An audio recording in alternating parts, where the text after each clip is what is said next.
Загрижувачки податоци за бројот на жртви на семејно насилство кој ги евидентирало Министерството за внатрешни работи, велат експертите.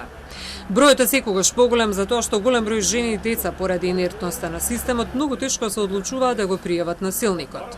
Во 2022 година биле пријавени 1117 кривични дела во врска со семејно насилство во Македонија, 675 телесни повреди, 26 тешки повреди, 9 убиства, 389 загрозувања на безбедноста. Жртви на семејно насилство се 1191 лице. Најголем број од нив се жени, 942, меѓу кои во половина од случаите станува збор за сопруги во семејна заедница.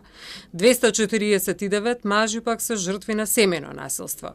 Најголем број сторители на кривични дела за семејно насилство се мажи 1061 и синови 171. Често жртвите се виктимизирани, се осудувани и тоа дополнително ги обесхрабрува да понатаму продолжат со постапките и токму поради тоа и знаат често и да се откажат во текот на постапката, што особено загрижува затоа што на тој начин жртвата не ја добива заштитата која што е потребна, е оставена повторно во насилната средина и е обесхрабрена за и во иднина доколку се случи нешто пострашно како што е фемицид на пример, да не може да пријави всушност затоа што више дошло до фемицид. Загрижувачки се и податоците за полови напади врз деца во првите 3 месеци од минатата година. Голем број малолетни, некои од нив помали од 14 години.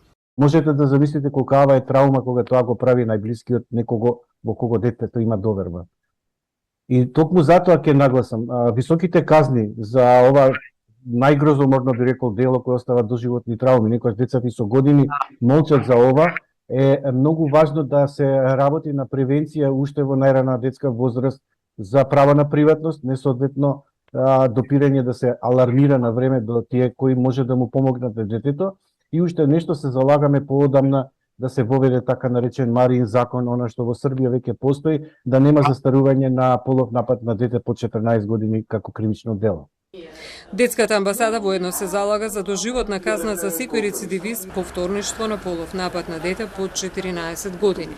Според министерот Спасовски, случаите со жртви на семејно насилство се решаваат со утврдување докази за кои е потребна кривична пријава.